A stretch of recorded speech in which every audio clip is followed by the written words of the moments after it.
In this video, I'm going to show you how to connect your TI-Nspire CX2 to any computer that has a USB port. You do not need any additional software. You're going to utilize a website. What you're going to need is you're going to need your TI-Nspire CX2. This does not work with the CX.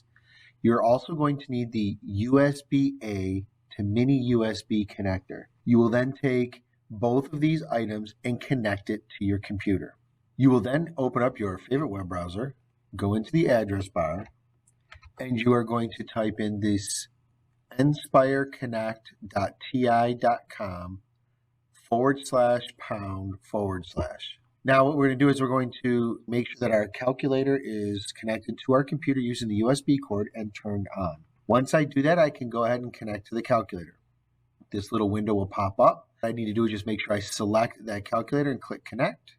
Just wait momentarily.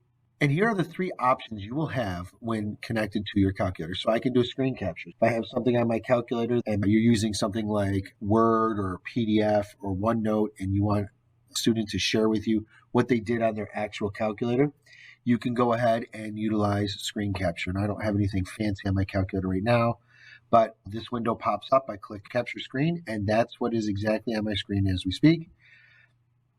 If I go back and maybe I do a new document, so on my calculator I'm doing one, and then I'm doing a list and spreadsheet. If I come back and play capture screen, now you'll see that that's what's on my calculator.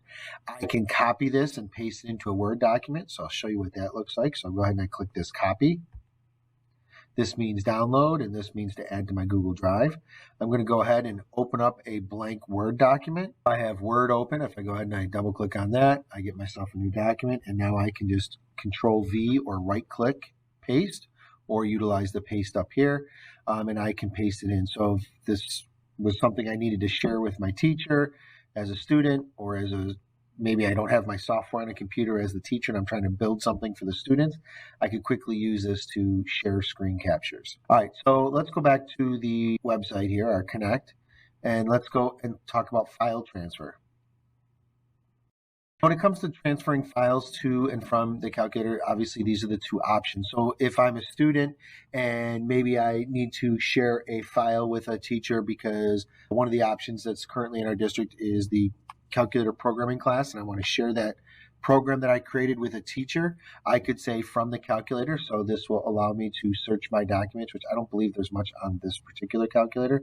I'd be able to select a file and then say either add it directly to my Google Drive or save it to my computer. If I wanted to take something from my computer and send it to the calculator, I would go ahead and click on this, click on my computer, and have to find a file. Here are some files. So these are some practice songs that were created. I could actually just click on this, click open, and it would send it to the calculator. Let's see what it looks like. So there it is, file sent. And on my calculator, I did get the screenshot that a file was received, and I could open it from there. The last thing, which is really powerful, is the idea of an OS update. So right now it's telling me that this calculator needs to be updated. So while it's connected, I could go ahead and say, yep, update the operating system. And right now on the calculator, it says it's receiving the OS update. I got this to pop up, which is what happened as soon as it finished installing. And the reason is because the calculator is currently restarting, so it can't be connected to the computer. Once the calculator reboots, I'll be able to reconnect to the calculator. I do want to caution you, if you're a teacher or student and you actually have software installed onto a device, you will not be able to use this website because you would utilize that software. So if you want to utilize this website, what you're going to have to do is just close the software, and then you can come to this site and utilize these functions. As always, if you have any questions, please do not hesitate to reach out.